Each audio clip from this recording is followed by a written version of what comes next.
What a Strange Little Colt. Written by Linwood. Chapter 6. Plans and Pencils. Part 1. Friday afternoon. My dearest student, I am writing to you not to alarm you, but to inform you. Luna and I are currently managing a potentially dangerous magical accident in Canterlot. I hate to ask this of you, but we've come to the conclusion that we require your help. I've sent a package of relevant materials via courier. It should be arriving at your library later today. Enclosed are multiple texts from the Royal Library.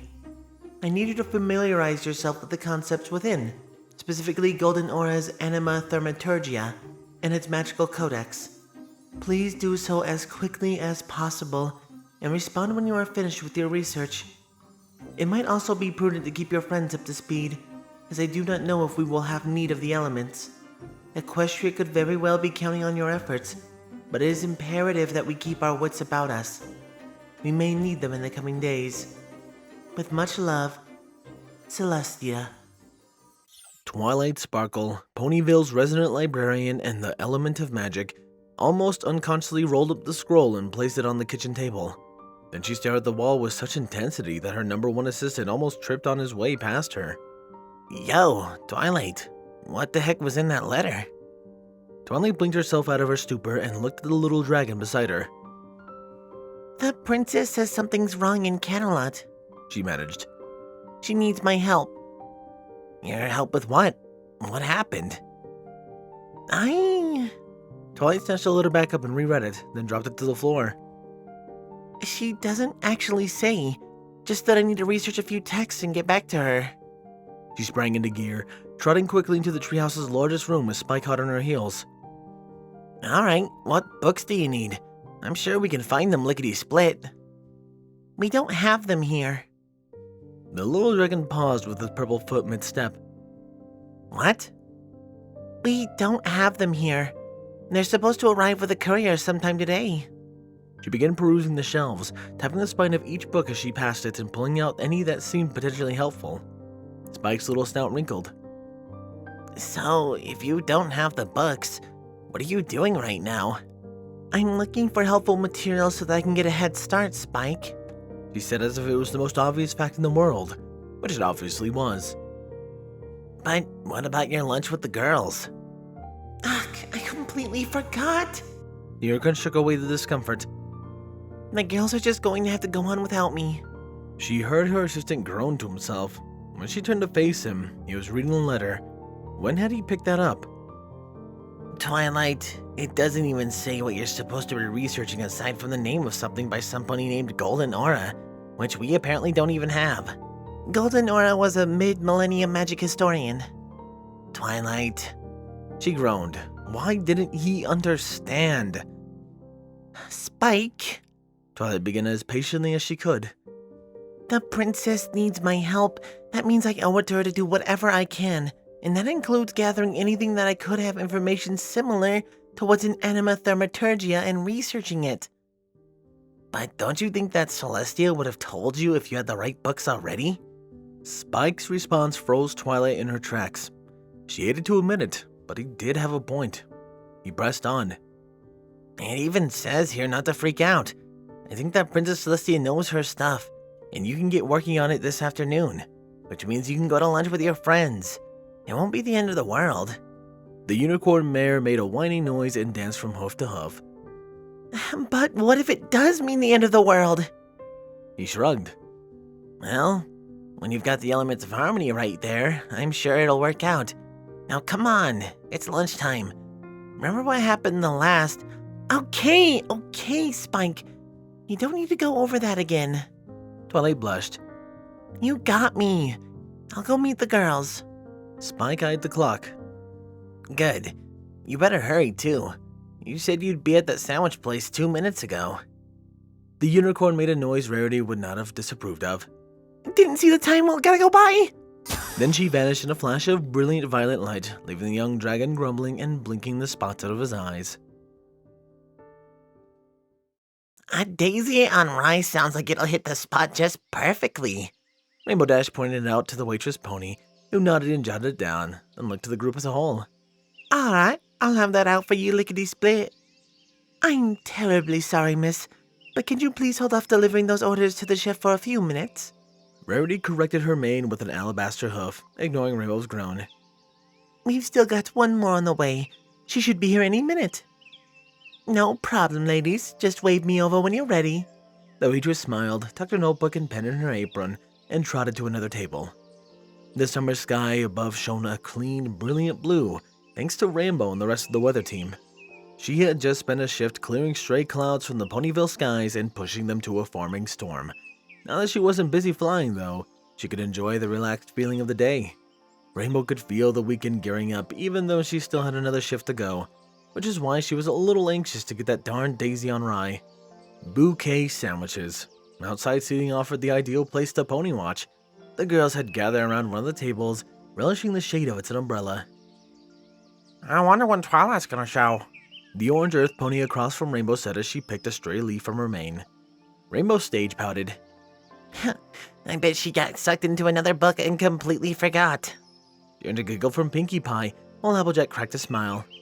I'm sure the dear just lost track of time and is hurrying here as we speak, Rarity said, her voice even and proper. You know how she can be. Well, my lunch break isn't gonna last forever, Dash said.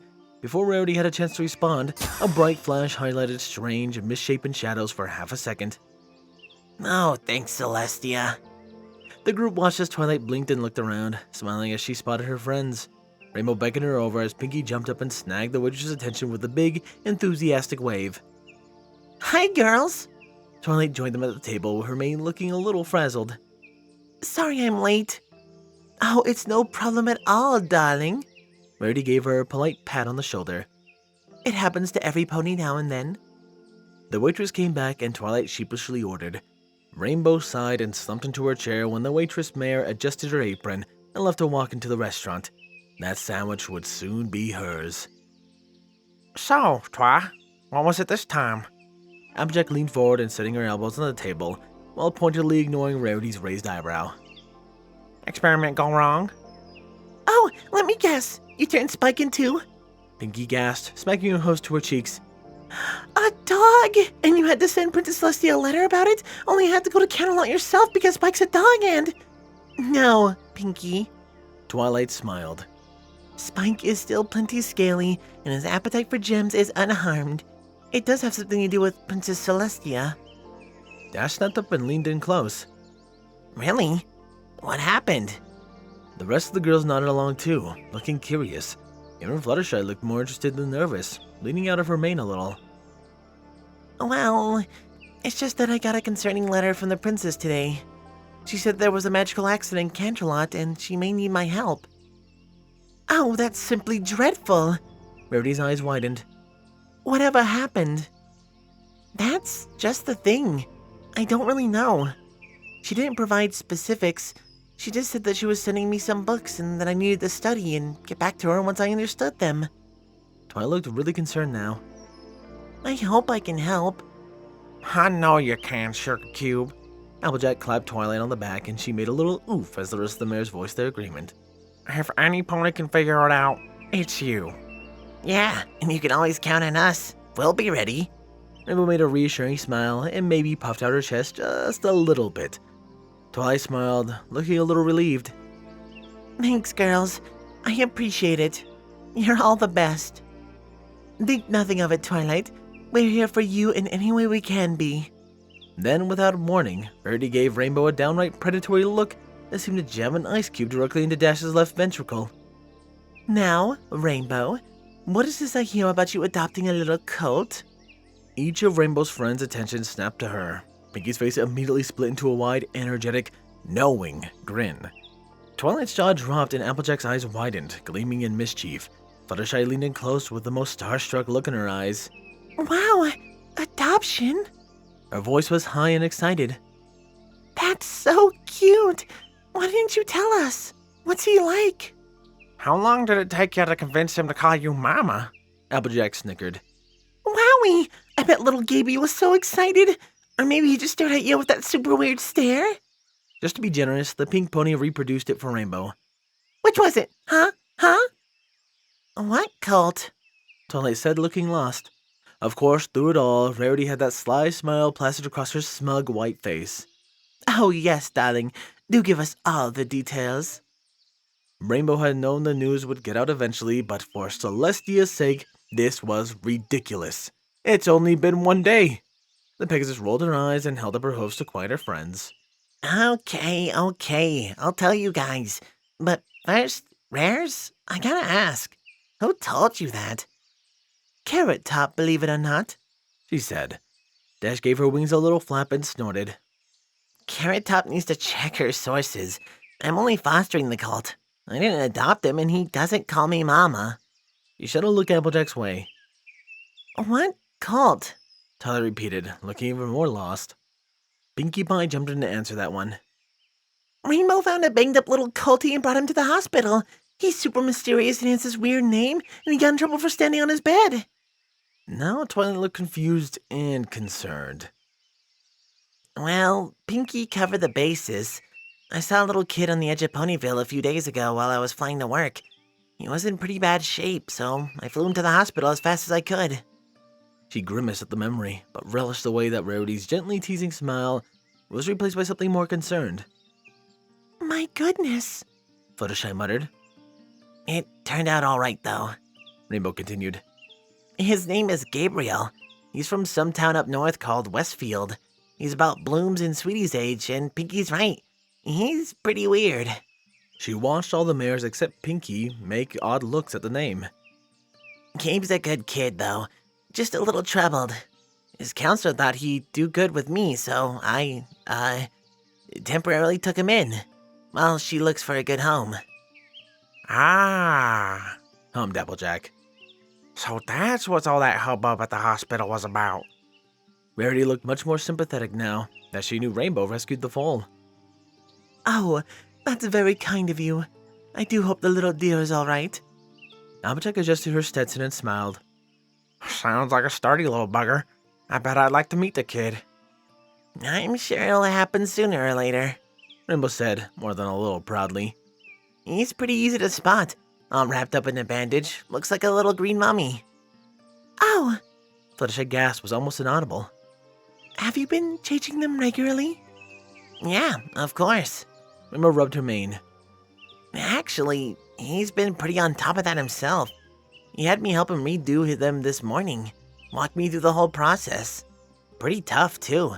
He didn't cry or complain or anything, and believe me, he had every right. There's a reason his whole middle's wrapped up.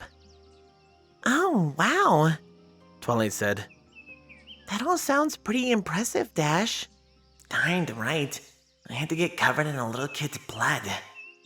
The Pegasus all but posed. Thanks, Twi. Just doing what was right. Applejack made a little snort, but smiled anyway. Oh, I know. Pinkie shouted, drawing every pony's attention, including the ponies not sitting at their table. We should have a party for Gaby. That way he can meet a bunch of his new friends and all of us and me again. Rainbow fell back into her seat. I don't know if that's such a good idea. Huh? Pinkie tilted her head. Twilight, however, seemed to have a bit of an inkling what was wrong. Why not, Rainbow? It's just that he's, Rainbow rubbed at the back of her neck and bit her lip. Should I be telling them this? What's the best way to put it? The kid's been through a lot. His family's out of the picture, he's from out of town, and his past, well, let's just say it doesn't look pretty and leave it at that. The mood over the table got a little more somber, contrasting harshly with the happy-go-lucky Friday afternoon all around them. I don't think he'd do well around a big group of ponies and loud noises. Pinkie looked downright heartbroken, but she managed to smile. Oh, I hope he's all right. Twilight put a hoof to her chin. What if we just throw a little party instead of a normal welcome to Ponyville bash? We can only invite a few ponies and just let Gabe get to know us. After all, he's around you. He's gonna be around all of us sooner or later. Ah, Twilight. Ever the problem-solving egghead. Rainbow thought about that for a moment, trying not to get distracted by the idea of her sandwich. Her delicious, juicy, filling sandwich just cool enough to hit the spot. Focus, Dash. Not too many ponies? Not too crazy? Rainbow nodded. It'd be a boring party, but it'd be good for the kid. Yeah, I guess that could be alright. I'll ask him, though. Pinky sprang back up, fully re-energized. Oh, I'll start getting ready. Where should we hold it? Also, when? Well, it was my idea, so we can have it at the library, if that's alright with every pony. Twilight offered. What day works best for you two, Rainbow? The Pegasus hummed. I'll have to ask him that too, but I don't think there's any reason not to do it tomorrow. That's alright with every pony? The mares all nodded and yapped. Oh, I can't wait to introduce him to Sweetie. Rudy clapped her hooves together. I'm sure they'll be the best of friends. Applejack grinned. I bet you he'll be better friends with Bloom. She responded, earning a pointed look from the squiggly maned unicorn. Oh no. The waitress then demonstrated the meaning of perfect timing when she arrived with the group's orders, and from that minute onward, Rainbow stopped caring about anything past her plate. Another absolutely adorable chapter. The next one will be longer, no worries. I'm just trying to get back on the horse, as it were, on making recordings. It's been pretty difficult, sadly, due to time constraints. However, I'm hoping I can really pump out some videos on this weekend. That said, however, I would like to thank my wonderful and much too generous Patreons. Thank you, Squall, Windfeather, Rainflicker, Starlight Blaze, Dreamless Portal, and Redeemer of Dark. Chase Lemaster, Sword Brother and Mordred, Danish Dash, Nightingale, DJMX 2000, Endless, Solus, RD Bryant, Captain Blueshadow, Nocturne, HKH4 aka Texture, The Animated Ghost, and Can Panzer. And of course a large thank you to my Titan tiers, Dark Guardian. I believe your request is coming up next. Yeah, and on Your Human and You is the next upload. I'll try to make that good. Maverick, and Silent Titan. I appreciate your guys' support so much and it means a ton to me. That aside, however, this has been Firehearth. Have a wonderful day.